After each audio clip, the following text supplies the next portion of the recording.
सरकार की ये रवैया है, सरकार की नीति अगर इस संदर्भ में स्पष्ट नहीं है तो मुझे लगता है कि माननीय न्यायालय को इस मैटर को इंटरटेन करना चाहिए। ST18 मेरिट अभ्यर्थियों का बड़ा PIL पटना हाई कोर्ट में केस नंबर के बाद अब जल्दी बड़ी सुनवाई आप अभ्यर्थियों को देखने को मिलेगी।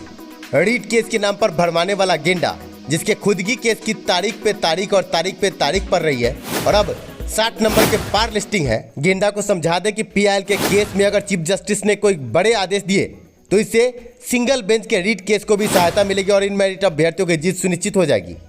पर चंदा चोरी में मस्त गेंडे को ये सब कहाँ नजर आता है? ऐसे में अधिवक्ता को सुनिए, अधिवक्ता ने क्या कहा इस संबंध में। हमारे साथ है पटना हाई कोर्ट के कर्मठ अधिवक्ता राजन जी, और इनको भी स्टेट इन मेरिट अभ्यर्थियों का दर्द पता है।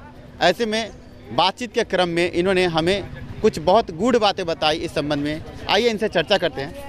राजन सर, अभी जो इन मेरिट अभ्यर्थी स्टेट के जो आगे निकल कर आए हैं, इस पर आपका क्या कहना है?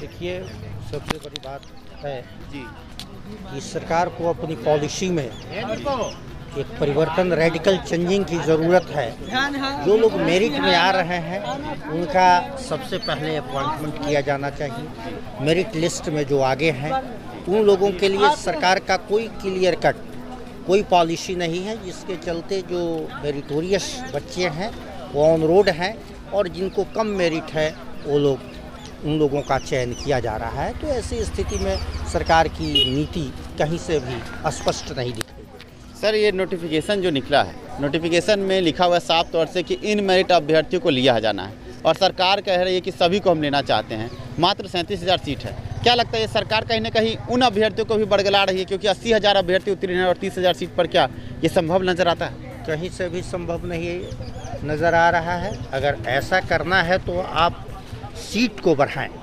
ताकि अधिक से अधिक मेरिटोरियस लड़के आ पाएँ। आप 80,000 का या 1 लाख का रिजल्ट निकालते हैं, आपके पास 37,000 सीट है, तो आप कैसे उसको समायोजित कर पाइएगा, कैसे उसका एडजस्टमेंट कर पाइएगा? तो कहीं ना कहीं मेरिट लिस्ट से तो आप छेड़छाड़ कीजिएगा। सर, ये आर्टिकल 309 का उल्लंघन कहा जा रहा है। क्या लगता है सर, पटना हाई कोर्ट में अगर इस चीज़ को आगे बढ़ाया जाए तो जो संविधान कहता है, कॉन्स्टिट्यूशन कहता है, क्या इन मेरिट अभ्यर्थियों की जीत हो पाई? अगर सरकार की ये रवैया है, सरकार की नीति अगर इस संदर्भ में स्पष्ट नहीं है तो मुझे लगता है कि माननीय उच्च न्यायालय को इस मैटर को इंटरटेन करना चाहिए। राजन सर, आपने तो कई केस शिक्षा विभाग के देखे होंगे और बिहार की शिक्षा व्यवस्था से आप भी वाकिफ़ होंगे, क्योंकि कहीं ना कहीं आप भी बिहार के स्कूल से ही आए हैं। अभी जो गुणवत्तापूर्ण शिक्षा के साथ खिलवाड़ हो रहा है, आपकी क्या राय है सरकारी स्कूलों के लिए? देखिए, सरकारी स्कूलों में तो मुझे नहीं लगता है कि ढंग की पढ़ाई होती है, ढंग के टीचर भी नहीं हैं। जो नए नियोजित टीचर हैं उन लोगों में बहुत ज़्यादा कोई मेरिट है नहीं। तो ऐसी स्थिति में सरकारी विद्यालयों की स्थिति बदहाल है और एक नया MDM चलाकर बहुत बच्चे ऐसे हैं जो खिचड़ी, चॉकलेट, बिस्किट के लालच में स्कूल जाते हैं और गुणवत्ता पढ़ाई की सरकारी स्कूलों में बात की जानी सरासर बेईमानी है मेरी नज़र में। धन्यवाद राजन सर, आपने कीमती समय दिया और बड़ी बातों पर चर्चा की। आपने सुना अधिवक्ता ने क्या कहा।